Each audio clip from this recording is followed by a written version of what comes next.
오늘 우리에게 주시는 하나님의 말씀 요한복음 21장 5절로 14절까지 말씀입니다. 예수께서 이르시되 얘들아 너희에게 고기가 있느냐 대답하되 없나이다. 이르시되 그물을 배 오른편에 던지라 그리하면 잡으리라 하시니 이에 던졌더니 물고기가 많아 그물을 들 수 없더라. 예수께서 사랑하시는 그 제자가 베드로에게 이르되 주님이시라 하니 시몬 베드로가 벗고 있다가 주님이라 하는 말을 듣고 겉옷을 두른 후에 바다에 뛰어내리더라. 다른 제자들은 육지에서 거리가 불과 한 50칸쯤 되므로 작은 배를 타고 물고기 든 그물을 끌고 와서 그 육지에 올려보니 숯불이 있는데 그 위에 생선이 놓였고 떡도 있더라. 예수께서 이르시되 지금 잡은 생선을 좀 가져오라 하시니 시몬 베드로가 올라가서 그물을 육지에 끌고 올리니 가득히 찬 큰 물고기가 153마리라 이같이 많으나 그물이 찢어지지 아니하였더라. 예수께서 이르시되 와서 조반을 먹으라 하시니 제자들이 주님이신 줄 아는 고로 당신이 누구냐 감히 묻는 자가 없더라. 예수께서 가셔서 떡을 가져다가 그들에게 주시고 생선도 그와 같이 하시니라. 이것은 예수께서 죽은 자 가운데서 살아나신 후에 세 번째로 제자들에게 나타나신 것이라. 아멘. 지난 시간에는 새신자들도 많이 오시고 또 날인지라 좀 말씀을 좀 깊이 있게 나누지 못했는데 오늘부터 다시 여러분들과 함께 좀 말씀에 좀 깊은 의미를 좀 깨달아가는 시간을 좀 가지도록 하겠습니다. 지난 시간의 내용은 사실 좀 깊은 내용이었어요. 여러분들도 우리 친구들도 잘 들어보시면 충분히 이해할 수 있습니다. 잘 생각해 보시면 베드로가 뭐라고 했느냐 하면 우리들 모두 물고기나 잡으러 가자라고 합니다. 이 말은 단순히 생업을 다시 하면서 앞으로의 일을 새롭게 생각해 보자라는 의미도 있겠지만 사실은 베드로에게 있어서 물고기 잡는 것은 천직이었습니다. 천직이었습니다. 할 수 있는 게 이것밖에 없는 거예요. 그 의미를 생각해 본다면 베드로가 물고기를 잡으러 갈 수밖에 없는 상황을 아실 수 있을 거예요. 이 말은 새로운 것을 할 수 있는 상황도 아니고 그냥 나에게 주어진 일을 그냥 그렇게 하면서 살란다라는 의미도 담겨져 있습니다. 그러다 보니 부활한 주님을 만난 후에도 여전히 그는 그렇게 살아가기 위해서 갔다는 것입니다. 이 말은 오늘날 성도들이라도 역시 마찬가지예요. 부름받은 사람들의 모습이기도 합니다만 가끔 이런 얘기를 하죠. 신앙생활이라는 게 뭐 특별한 게 있나? 그냥 잘 살면서 살아가면 되지. 맞아요. 그것도 맞습니다. 근데 그냥 살아가면 되는 거지라고 하는 말, 그 말에는 어떤 의미가 있느냐 하면 하나님이 이 세상을 알아서 잘 만들어 가시겠지. 나는 뭐 그냥 살면 되는 거지. 하나님을 먼 타자로 두는 생각이에요. 그냥 이 세상을 잘 끌어가시고 우리는 그냥 알아서 살면 되지. 하나님 따로 나 따로라고 하는 생각을 가지고 살아간다는 겁니다. 이런 생각은 결코 좋은 모습이 아니잖아요. 베드로와 제자들이 그런 모습을 가졌다 이 말입니다. 아니 그럼 목사님, 우리는 그럼 뭐하고 살아가야 돼요? 어떻게 살아야지 잘 사는 겁니까? 라고 당장 묻고 싶죠. 그러면 뭐 무슨 신앙적인 모습을 하고 살아가야 됩니까? 라고 물으실 수 있을 겁니다. 제가 그 말을 여러분들에게 하는 게 아닙니다. 그게 아니라 그런 수준에서의 내용이 아니라 신앙생활은 성도로 부름받은 사람들은 언제나 하나님과 동행하며 살아갈 수밖에 없는 사람으로 부름받았다라고 하는 생각을 가지고 살라는 것입니다. 이거는 좀 새로운 차원이에요. 왜냐하면 성도로 부름받은 사람은 하나님이 불러서 살아갈 수밖에 없는 삶을 살 수밖에 없다는 겁니다.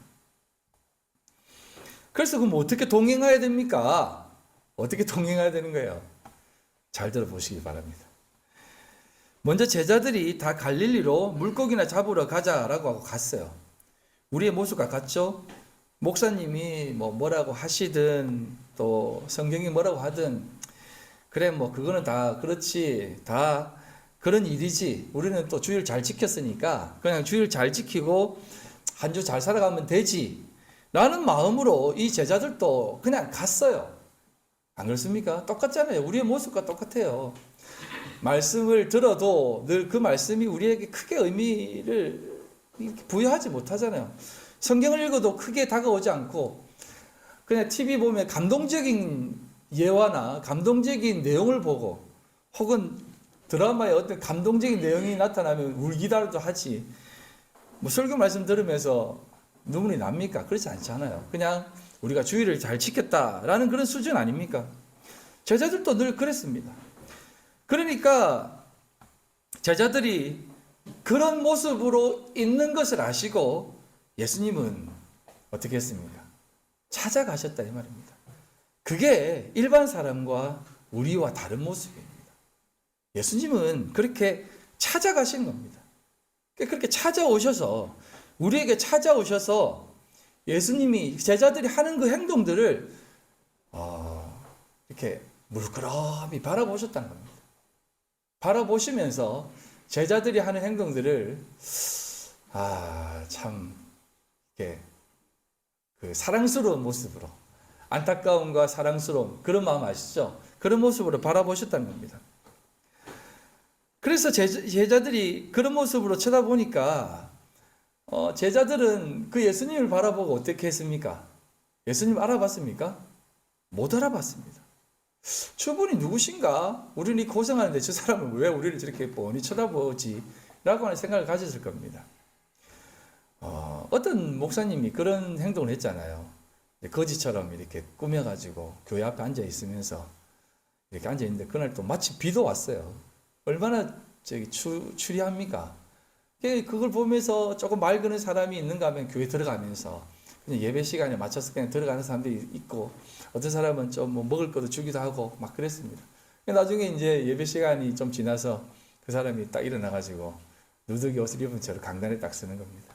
그러니까 와 씨 하면서 목사님이었어? 하면서 그러면서 이제 얘기하면서 우리 주님이 늘 이런 모습으로 찾아오지 않겠느냐라고 하면서 언제나 주님은 계신다라고 하면서 이제 이런 얘기를 하는데 사실 그것도 깊이 있게 생각해 보면 그럼 우리가 늘 거지들을 돌봐야 되는 건가? 노숙자들을 돌봐야 되는 건가? 주님은 고아와 과부를 돌보라고 했는데 특히 어린아이들과 같은 그 지극히 작은 소자에게 냉수 한 그릇 준 것이 나에게 한 것이다라고 말했기 때문에 그럼 그 아이들을 돕는 게 주님을 만나는 것인가? 라고 생각하면서 막 하지만 여러분 주님을 알아볼 수 있겠습니까? 진짜 우리 주님을 저분이 주님이시다라고 생각하며 합니까? 아니면 그냥 예수 믿는 사람이니까 좀 훌륭하게 살아야지 하는 마음으로 합니까? 우리는 늘 자신이 보고자 하는 삶으로 보기 때문에 예수님을 제대로 알아보지 못해요. 똑같다는 것입니다. 제자들과 똑같아요. 주님이 우리를 쳐다보고 있어도 우리가 그와 눈이 마주쳐도 저분이 주님이신가? 라고 생각할 수밖에 없는 거예요. 안 그렇습니까? 그래서 주님께서 먼저 얘기하십니다. 늘 그렇습니다. 예수님께서 먼저 찾아오십니다. 얘들아, 고기 있니? 라고 묻습니다. 여기서 말하는 고기라고 하는 것은 어떤 고기를 말할까요? 번역에는 물고기처럼 얘기를 하는데 사실은 여기 고기가 있니? 라고 하는 이 고기는 물고기를 뜻하는 게 아닙니다. 요한복음 21장 5절입니다. 예수께서 이르시되 얘들아 너희에게 고기가 있느냐? 대답하되 없나이다 라고 하는데 여기서 말하는 물고기라고 생각되어지는 이 고기라고 하는 단어는 프로흡 하기온이라는 단어인데 이 단어는 이 요한복음 전체를 성경 통틀어서 여기에만 기록되어 있습니다.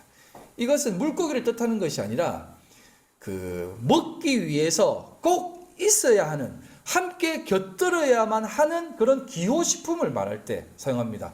예를 들면은 만두의 소 같은 것이고 햄버거의 패티 같은 거예요. 만두 속이 없고 패티가 없으면 그게 만두가 햄버거예요? 안 그래요? 그러니까 이 단어는 이 고기라고 나누는 그것을 먹기 위해서 꼭 함께 먹어야 되는, 꼭 있어야 되는 그런 것입니다.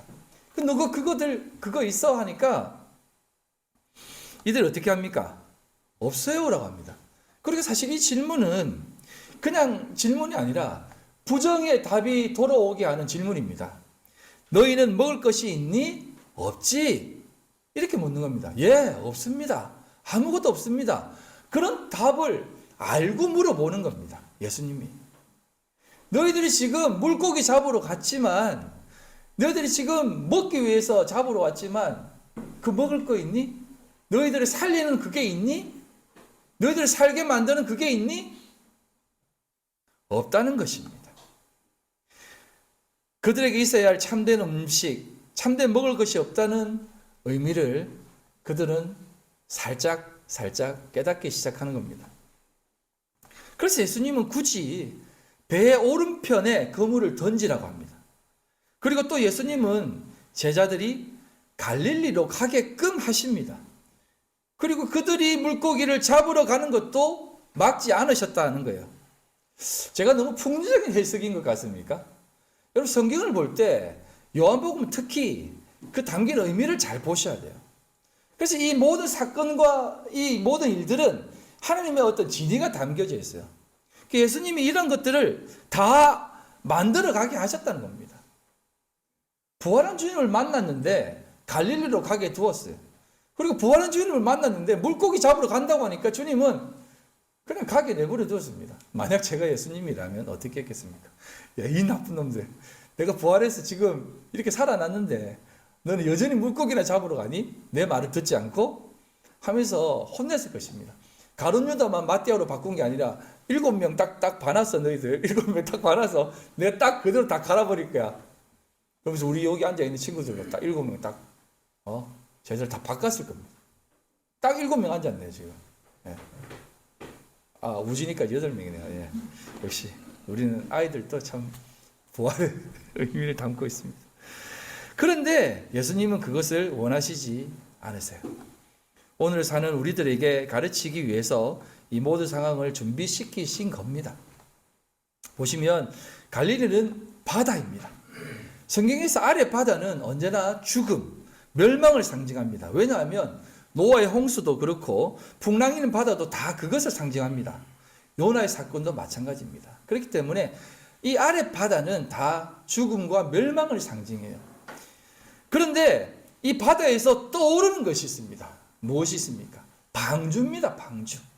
방주, 갈대 상자, 떠오르는 것은 다 살리는 것입니다. 그래서 이 방주를 누구로 상징한다고요? 예수로 상징하는 겁니다. 그래서 여러분, 예수를 상징한다는 것은 그 떠오르는 것은 성전을 의미해요. 그래서 이 갈릴리 바다에 물고기를 잡아 나간 그 배를 타고 있는 그것은 성전 위에 있는 것과 동일한 것입니다. 그래서 배는 성전을 의미해요. 그래서 제자들이 배에서 성전을 의미하는 그 배에서 자신들이 의지하는 것을 하고 있는 것입니다. 방주라든지 갈대상자, 뭐가 있습니까? 키가 있습니까? 돛이 있습니까?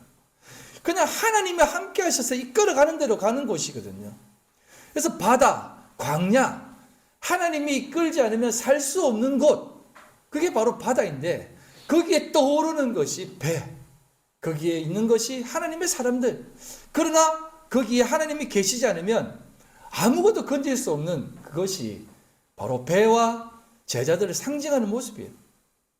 마찬가지입니다. 아무리 삐까번쩍 교회를 잘 지어놔도 거기에 하나님이 없다면 아무 의미가 없는 곳이다 이 말입니다. 그러니까 사람들도 마찬가지예요. 그렇게 잘 지어 놓아야만, 빚을 내어서 잘 지어 놓아야만 사람들이 온다라고 생각하는 겁니다. 그게 아닌 것이에요. 배가 중요한 것이 아니라는 겁니다. 건물이 중요한 것이 아니라 아무리 제자들이 날고 기는 그런 기술자, 그러니까 천직이라고 했잖아요. 물고기만 잡아왔던 사람이잖아요. 그런 사람도 아무것도 못 잡았다니까요. 하나님이 없을 때. 그때 하나님께서 이렇게 얘기합니다. 예수님께서 이렇게 합니다. 배 오른편, 덱시오스거든요. 오른편에 던져라 라고 하신 겁니다. 오른편은 언제나 오르는 곳입니다. 마태복음 26장 64절입니다. 예수께서 이르시되 내가 말하였느니라. 그러나 내가 너에게 이르노니 이후에 인자가 권능의 우편에 앉아 있는 것과 하늘 구름을 타고 오는 것을 너희가 보리라 하시니 라고 합니다. 성경에는 여기 말고도 오른편이 옳다라고 하는 부분이 가득하거든요. 그래서 오른쪽에 금을 던져라는 것은 내 말을 듣고 진리 편에 서라 라고 하는 개념입니다. 그때에 가득 잡게 된다는 것입니다.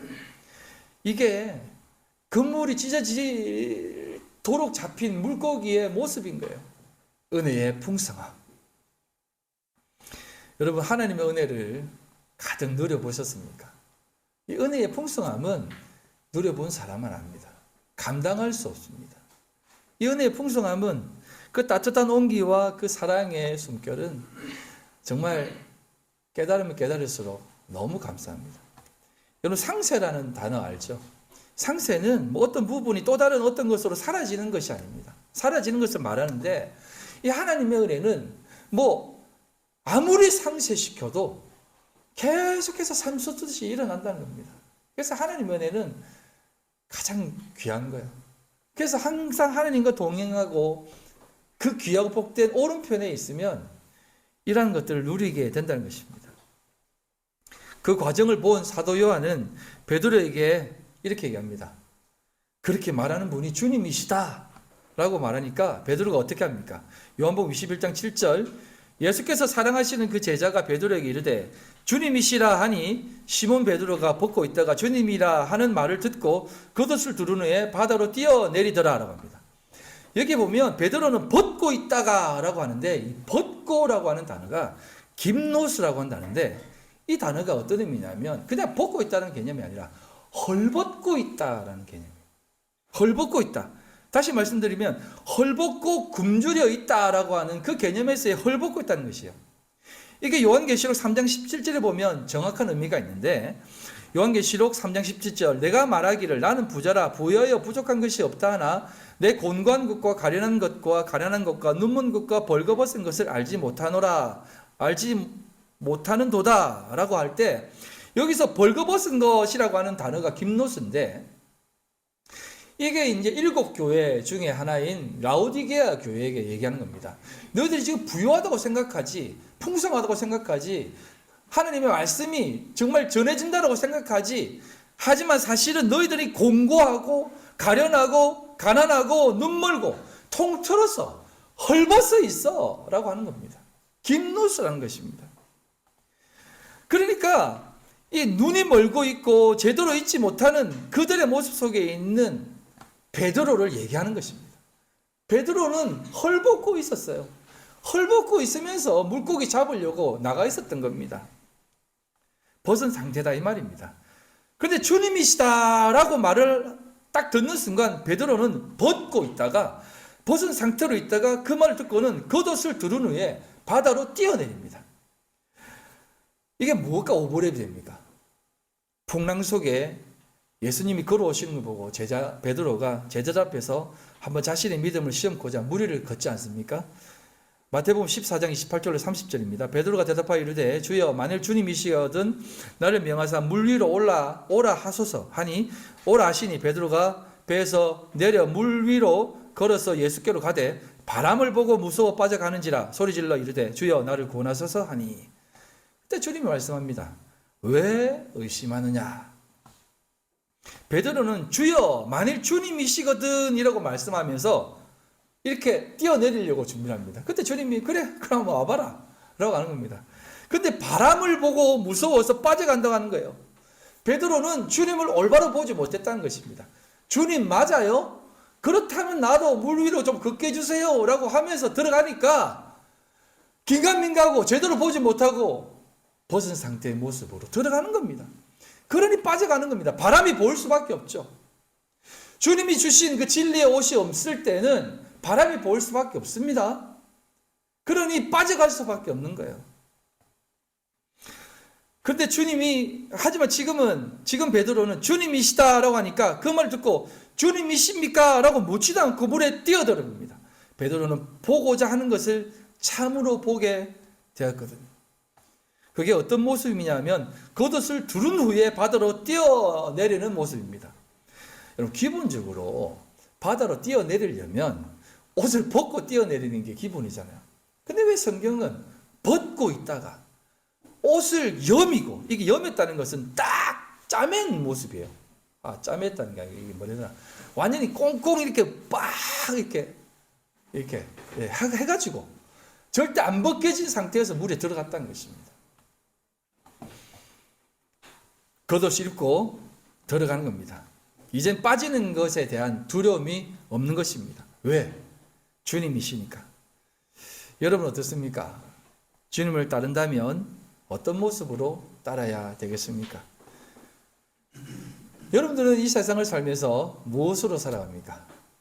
주님이 주시는 그것으로 살아갑니까? 아니면 그냥 내가 가진 그 믿음과 내가 가진 힘으로 살아갑니까? 오늘 많은 성도들은 주님을 따른다고 하면서, 예수님을 따른다고 하면서 그냥 믿어갑니다. 천지신명을 믿듯이, 혹은 자기 자신의 어떤 만족을 위해서 믿든지, 그러니까 자기 요구를 충족시키기 위해 믿는 거죠. 혹은 자신의 지적 요구를 충족시키기 위해서 따르는 사람도 있습니다. 혹은 자신의 구별됨을 위해서 따르는 사람도 있습니다. 저마다 이유는 다르지만 저마다 이유가 다 있습니다. 저도 있습니다. 베드로도 그랬을 것입니다. 그래서 베드로는 이전과 다른 모습으로 그렇게 요한복음 마지막 장에는 그렇게 겉옷을 두르고 바다로 뛰어내렸습니다. 뛰어내렸다는 의미가 이 헬라어로 발로라고 하는 단어인데, 이거는 자기 자신을 그냥 투신했다는 것이요. 인당수 물에 그 심청이가 몸에 던지듯이 그냥 자기 자신을 그냥 모든 전체를 그냥 던져버렸다는 것입니다. 이게 무엇을 떠오르게 합니까? 아담의 모습을 연상시키죠. 아담은 범죄하여 자신이 벌거벗은 것을 알게 되었잖아요. 그래서 하나님께서 다시 찾아오셔서 아담과 하와의 모든 것을 덮어주세요. 그게 하나님 아버지의 사랑 아닙니까? 하나님께서 이 베드로에게 겉옷을 꽉 여미도록 하십니다. 오직 은혜라는 겁니다. 그리고 그곳에 뛰어들게 하신다는 거예요. 그렇게 베드로는 겉옷을 꽉 여미고는 자신을 그 바다에 던져 넣으십니다. 한 50칸이라고 하는데 이게 이제 육지에서 200규빗이거든요. 90m 떨어진 곳이에요. 네. 대단하지 않습니까? 여러분, 90m 남아있는, 육지에 90m 남았는데 물에 뛰어들어서 주님을 보러 간다는 것입니다. 요한복음 21장 9절입니다. 육지에 올라보니 숯불이 있는데 그 위에 생선이 놓여있고 떡도 있더라. 그렇게 육지에 올라와 보니 숯불이 있는 겁니다. 예수님은 숯불을 피워두고는 그렇게 올라오는 베드로를 기다렸습니다. 이 숯불이라는 단어가 어떤 단어겠습니까? 숯불 하면 떠오르는 거 생각납니까? 이 단어가 안드라키아라고 한다는데, 이게 성경 전체에 딱 2번 등장하는데 여기에 한 번, 또 한 번 어디에 등장할까요? 베드로가 예수님을 부인할 때 자신의 추위를 녹이기 위해 몸을 녹이던 그 불, 그 장작불, 그게 안드라키아입니다. 요한복음 18장 18절입니다. 그때 추운 고로 종과 아래 사람들이 불을 피우고 서서 쬐니 베드로도 함께 서서 쬐더라. 베드로는 예수님을 마지막까지 쫓아와서는 예수님이 어떻게 되는가, 혹은 뭔가 하실 거야 라고 하는 마음으로 힘들게 혹은 좀 담대하게 쫓았을 것입니다. 하지만 종과 아래 사람들, 말은 다르지만 같은 부류 아니겠습니까? 이 사람들이 이 함께 숯불을 쬐고 있는, 안드라키아에서 숯불을 쬐고 있는 그 모습 속에서 대제사장의 종이 물어봅니다. 너 그 사람의 제자지? 라고 했을 때 베드로는 아니야 라고 합니다. 나 제자 아니야. 또다시 묻습니다. 너 맞잖아. 내가 봤는데. 너 말고 사촌이야 나. 너 맞잖아 라고 하니까 아니라니까. 너 진짜 맞는데 나 예수 알면 성을 간다 하면서 예수님을 부인했을 겁니다. 그 장소를 예수님은 바다와 같이 준비해서 베드로를 부르신 겁니다. 이 베드로는 어떤 마음이었을까요? 모르긴 몰라도 너무나 가슴이 아팠을 겁니다. 물론 예수님도 그랬을 겁니다. 하지만 예수님은 베드로를 그렇게 부르십니다. 왜냐하면 베드로의 철저한 자기 비움, 자기 부인을 원하셨기 때문입니다. 예수님은 그 숯불에 생선과 떡을 준비해 놓으셨습니다. 그리고는 자신이 준비한 생선 말고 잡아온 생선도 가져오러 갑니다. 그리고 예수님은 아침을 준비하시고는 제자들에게 먹으라고 권하십니다. 예수님은 언제나 이렇게 참된 양식을 주세요. 그리고 이것이 세 번째 살아나셔서 제자들에게 나타난 것이다라고 기록하고 있습니다. 이렇게 요한복음이 끝났다면 그래 예수님이 우리를 위해 모든 것을 주시는 분이시지, 그래 우리 예수님 믿고, 그래 예수님 잘 믿고 살아가자 라고 이렇게 끝났을 것입니다. 그런데 이렇게 끝나는 것이 아니라 예수님이 굳이 잡은 물고기를 가져오라고 합니다. 잡은 물고기를 가져오라고 해요. 이 말은 그것도 굽겠다, 같이 먹자라고 하는 의미가 아니라, 가져와라는 말은 그것 잡은 거 세어보라라는 겁니다. 세어보니까 큰 물고기 153마리가 있는 겁니다. 여러분, 이게 말이 그물이 찢어지도록 잡힌 것이지, 이게 사실은 그 제자들에게 한 선포예요. 그것은 이제 제자들의 삶은 앞에서도 말씀드렸지만 그 생업의 현장에서도 예수님의 손에서 벗어나지 못한다는 뜻입니다. 너희들 아무리 너희들 스스로 뭔가를 잡으려고 해도 이제는 아무것도 잡을 수 없어. 내가 던지라고 한 그곳에 던져야만 잡을 수 있어라고 하는 그것을 보여준 겁니다. 예수님께서 허락을 하셔야만 주시는 것이다 이 말이에요. 그러니까 우리의 자아는 이끌림 받는 그 자리에 있을 수밖에 없다 이 말입니다. 어떻게 보면 여러분이 추구하는 그 신앙적 그 행복, 뭔가를 이렇게 누리며 사는 그러한 것들, 그것과는 멀어질 수밖에 없다라는 얘기를 하는 것입니다. 심지어 나와 함께 고난까지 받자라고 하신 겁니다.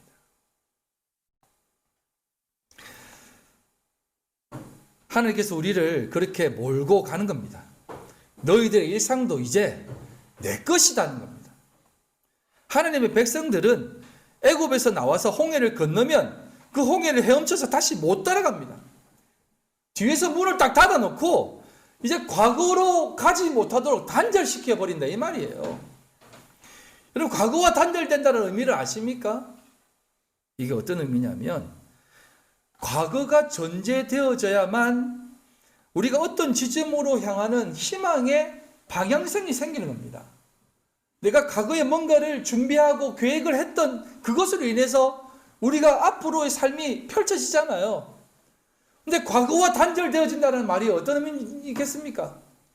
그렇게 너희들이 바라는 그 희망의 방향성, 우리 이렇게 잘 준비하고 나아가면 앞으로의 어떤 삶도 좋겠지? 괜찮겠지? 하는 그것까지도 하나님이 단절시키게 만든다 이 말입니다. 그러니까 성도는 희망 없는 삶을 산다는 게 맞는 것입니다. 어떨 때는 정말 화도 나고 짜증도 나죠. 왜 하나님의 처사는 이렇게 불공평하지? 왜 이 세상은 전쟁이 그렇게 수도 없이 터지고, 전쟁 난다고 해서 라오바는 괜찮지 않습니까? 라오바이싱이 문제지. 위 앞에 지도자들은 잘 사는데 결국 힘든 사람들은 우리 백성들 아닙니까? 하나님의 이 이끄심과 처사는 어떻게 보면 힘들고 어려워서 화도 날 때가 있습니다. 저도 그렇습니다. 어떨 때는 정말 미쳐버릴 것 같아요. 그럼에도 불구하고 말씀을 보게 되면 우리에게 진짜 소망이 있기 때문에 또 이를 악물고 하루를 살아가 보는 것입니다. 왜 저라고 소망이나 야망이 없겠습니까? 네? 저도 진짜 멋지게 한번 목회해보고 싶지 않겠습니까? 그런데 하나님에 의해서 그 모든 것들이 사실 강제로 막 빼앗기더라고요. 너 솔직히 그리 살면 안 돼. 그거는 옳은 게 아니야 라고 하나님이 강제로 나를 붙잡아 가시는데 어떻게 하겠습니까? 그러니 우리의 삶이 어떻게 편안할 수 있겠습니까? 그러나 정말 우리에게 완결되고 종결된 하나님 나라가 소망으로 주어져 있기 때문에 여러분 또 일어나는 겁니다. 아멘. 기쁜 마음으로 일어나는 겁니다. 그러다 또 넘어지기도 하고 또 좌절하기도 하고 그러다 또 말씀 속에서 일어나고 그러는 거예요. 우리의 사역뿐만 아니라 우리의 일상까지도 하나님의 손으로 넘어가 버리는데 사실은 그게 전부 다 하나님의 나라다 이 말입니다. 이제 우리의 모든 일상까지 여러분들이 그렇게 살아가는 고뇌하고 심내어서 애를 써도 잘 안 되는 삶 갖다가 그렇게 살아도 그게 모든 일상이 하나님 나라로 수렴되는 일상이다 이 말이에요. 그래서 여러분들이 살아가는 삶이 하나님의 나라의 삶이다 이 말입니다. 그래서 물고기가 153마리다 이 말이에요. 많은 분들이 이 물고기 153마리의 의미를 이렇게 해석합니다. 하나님의 말씀에 순종하는 자들에게 주어지는 축복, 오른편에 던지라고 말씀에 순종하면 그렇게 걷잖아요. 그렇게 생각합니다. 누가복음 5장 이야기와 비슷하게 또 해석합니다. 내 말도 던지니까 막 찢어지도록 잡히는 겁니다. 배 2개가 끌어온기도 못 끌어올릴 정도로. 근데 여러분 그 누가복음 5장도 끝까지 읽어보면 마지막에 어떤 내용인지 아십니까? 그거 다 잡은 거 전부 다 버려두고 예수님을 쫓았다는 겁니다. 이렇게 물고기 얼마 잡은 것에 의미가 있는 게 아니에요. 왜 물고기를 이렇게 잡게 하셨느냐가 의미가 있는 거예요. 그래서 옛날에 우리가 쓰던 모나이 볼펜 있죠. 모나이 볼펜 보면 153이라는 숫자가 있는데 뭐 이게 이제 한간에는 저기 그 볼펜에 153 적어가지고 이 모나이 볼펜 대박 났거든요. 그래서 굉장히 부자가 됐어요. 그래가지고 이 153을 이렇게 막 너나나나 막 사용했습니다. 153 교회도 있고 막 그래요. 그래서 뭐 이렇게 막 하는데 그건 뭐 이분이 뭐 이렇게 부적같이 뭐 볼펜에 이렇게 기록해서 잘 팔린 게 아니라 경영을 잘해서 그렇습니다. 이거 경영적인 마인드로 한 거예요. 모나이 볼펜 솔직히 좋아요. 그게 얼마나 좋은 볼펜입니까? 그래서 이거 153이 뭐 부적처럼 쓰이는 게 아니다 이 말입니다. 요거는 그런 의미가 아니라 제가 153의 견해에 대해서 이제 좀 이렇게 분명하게 얘기를 하고 넘어가겠습니다. 이게 굉장히 많은 학설이 있거든요. 153은 뭐 종말의 숫자다. 앞으로의 뭐 비밀의 예언이 담겨져 있다. 뭐 이것은 다윗의 숫자다. 뭐 하나님의 아들의 숫자다. 막 이런 게 있는데 그런 의미가 아니라 가장 설득력 있는 견해가 뭐냐면 에스겔서 47장에 있는 말씀인데요. 한번 제가 읽어드리겠습니다. 그가 내게 이르시되 인자야 내가 이것을 보았느냐 하시고 나를 인도하여 강가로 돌아가게 하시기로 내가 돌아가니 강 좌우편에 나무가 심이 많더라. 그가 내게 이르시되 이 물이 동쪽으로 향하여 흘러 아라바로 내려가서 바다에 이르리니 이 흘러내리는 물로 그 바다의 물이 되살아나리라.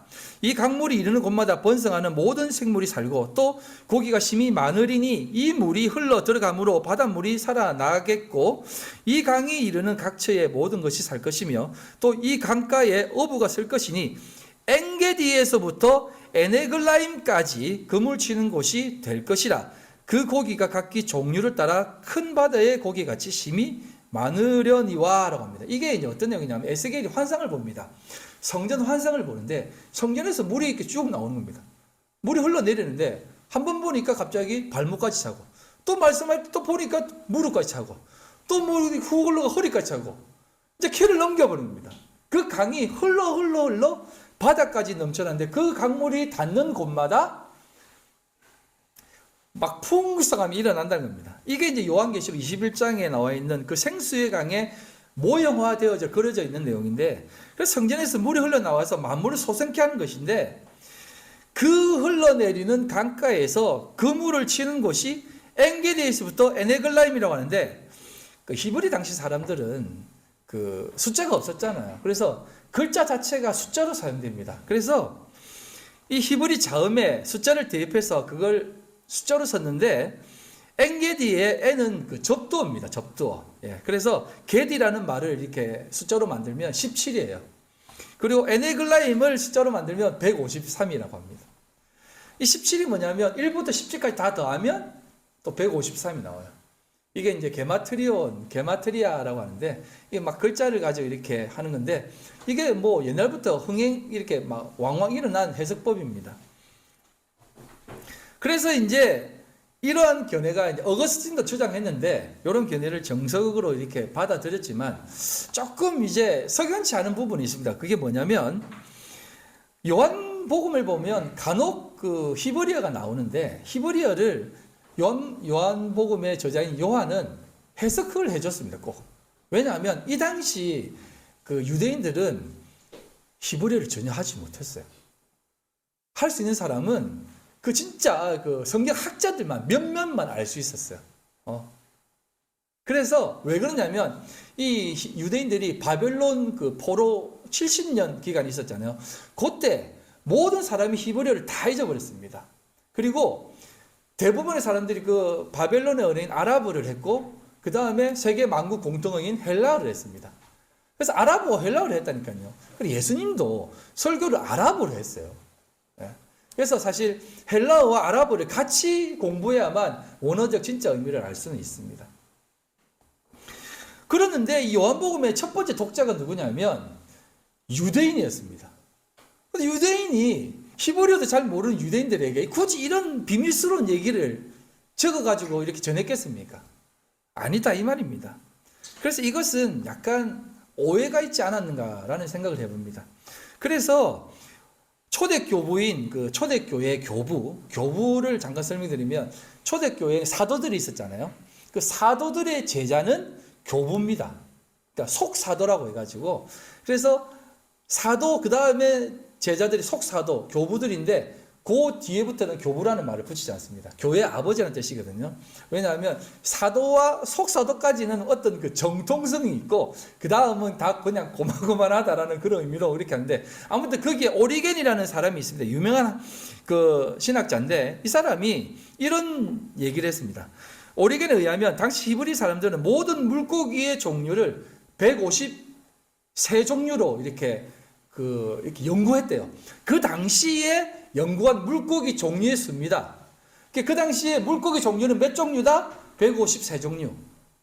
그래서 요한이 굳이 153마리의 물고기 숫자를 얘기한 것은 그 당시에 물고기의 종류가 153마리 종류가 있었기 때문에 모든 물고기 종류대로 다 잡았다라는 의미로 153을 기록했다는 것입니다. 그 세계 도처에 하나님의 백성이 구원받게 될 것을 가르치는 것으로 이해해야 된다라고 오리겐은 주장을 했습니다. 저도 이 부분이 맞는 것 같아요. 그래서 이 153마리의 물고기를 낚은 그것을 통해서 우리가 사람을 낚는 어부가 또 연결되어지는 것이고, 그런 얘기가 디모데전서 2장 4절에 나와 있는 하나님은 모든 사람이 구원을 받으며 진리를 아는 데 이르기를 원하시느니라 라고 하는 그 말씀에 연결이 되는 것입니다. 그렇다고 해서 제가 모든 사람이 구원을 받으며 진리에 이르기를 아는 데 이르기를 원하노라 라고 했을 때 보편적 구원을 얘기하는 거 아닙니다. 예.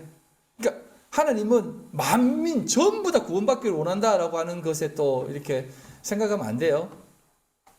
그건 이제 조금 설명드리면, 디모데전서 초대에 보면 그 디모데에게 그 초대교회에 들어온 이단 사상들에 대해서 얘기합니다. 그게 어떤 사상이 들어왔냐면 선민사상, 율법주의가 들어왔어요. 그래서 율법을 지켜야만 구원을 받고 진짜 유대인들만 구원을 받는다고 막 얘기하니까 그거 아니야. 지금 교회에 있는 모든 사람, 이방인들도 예수를 믿었잖아요. 그 모든 사람들이 다 진리에 이르기를 원한다 라고 하면서 그 교회 안에 들어와 있는 그런 주장을 하니까 율법 못 지키는 사람은 어떻습니까? 나는 그럼 구원 못 받나? 라고 하는 그런 사람들에게 외쳤던 얘기입니다.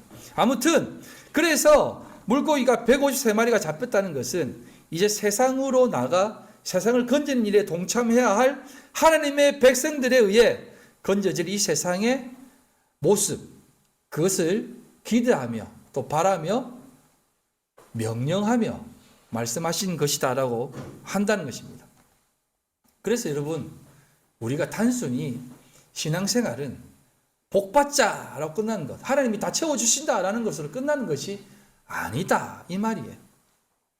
요한복음 21장 6절과 11절 한번 보시면 이르시되 그물을 배 오른편에 던지라 그리하면 잡으리라 하시니 이에 던졌더니 물고기가 많아 그물을 들 수 없더라. 11절입니다. 시몬 베드로가 올라가서 그물을 육지에 끌어올리니 가득히 찬 큰 물고기가 153마리라 이같이 많으나 그물이 찢어지지 아니하였더라 합니다.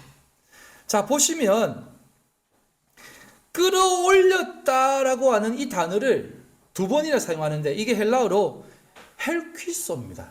이게 뭐냐면 이게 이제 예수님이 자신이 가르치는 내용 중에 한 말씀인데요. 요한복음 12장 32절입니다. 내가 땅에서 들리면 모든 사람을 내게로 이끌겠노라라고 하는 이 이끌다라고 하는 단어가 헬키소입니다. 자, 그렇다면 물고기를 잡는다는 게 무슨 의미일까요? 내가 그들을 건져 올리겠다라는 겁니다. 이 단어를 두 번 반복시키면서 내가 지금 모든 하나님의 백성들을 내가 끌어올릴 테니까 너도 그 일에 동참하며 나아가자라는 것입니다. 이게 그냥 단순히 신앙생활을 하며 살아가는 우리들의 삶이 아니라 하나님과 함께 그 삶을 담아 살아가는 성도들을 향해 말씀하시는 내용이다 이 말이에요. 사랑하는 성도 여러분, 오늘 본문도 주님께서 구원에 대해서 얘기하시고 또 하나님을 믿는 사람들이 누리는 그 은혜의 자리도 말씀하십니다. 그러나 더 중요한 것은 뭐냐면 오늘을 살아가는 우리 하나님의 백성들이 이 세상을 어떻게 살아갈 수밖에 없는지 그것을 가르쳐 주십니다.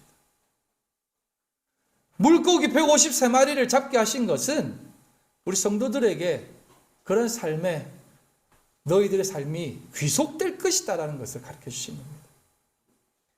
예수님도 그렇게 끌어올리셨잖아요. 그러니까 너희들도 그것을 끌어올리는 것입니다.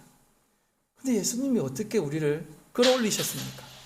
어떻게 끌어올리셨습니까? 그게 바로 십자가로 끌어올리시지 않습니까? 그 예수님의 그 모든 겸손의 모습으로 하늘의 모든 것을 버리시고 내려오신 그 하나님의 모습으로 우리를 끌어올리신 거 아닙니까? 너희들도 그러한 끌어올림의 인생에 살게 될 것이라는 겁니다. 그러니 우리가 그렇게 살 수밖에 없는 것입니다. 그게 예수 믿는 사람의 삶입니다. 그리고 여러분, 이 세상을 살면서 그 삶에 여러분들이 동참되어져 가고 있다는 생각을 하십시오. 그런 생각으로 살 때 우리는 오늘 당하는 그 고통, 오늘 경험하게 되는 그 수많은 상황과 이야기와 그 사건들, 그 현상들 바라보면서 하나님, 오늘도 이런 삶에 나를 동참시키십니까? 저 이제 조금 다른 삶을 살고 싶은데요. 아니야. 넌 아직까지 그 삶을 살아야 돼 하시며 우리를 그렇게 동참시킨다는 겁니다.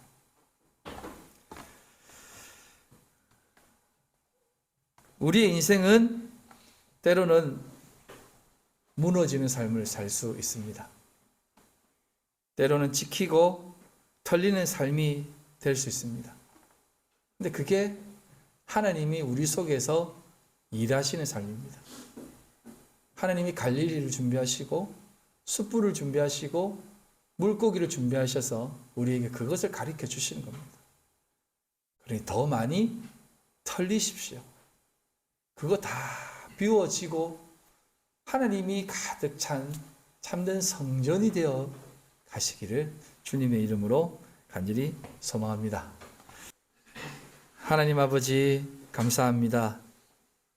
오늘을 살아가는 우리 귀한 성도님들의 삶이 어떤 삶인지를 늘 말씀을 통해 찾아보게 하여 주시고 깨닫게 하여 주시고 때로는 이 세상 정말 내가 원하지 않고 바라지 않는 그런 인간들, 그런 사건들 경험할 때 하나님 왜 나에게 이런 것들을 경험케 하십니까?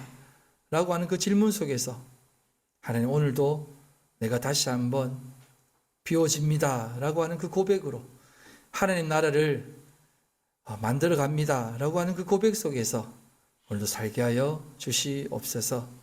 모든 것 주님께 올려드리며 살아계신 예수님의 이름으로 간절히 기도드립니다. 아멘.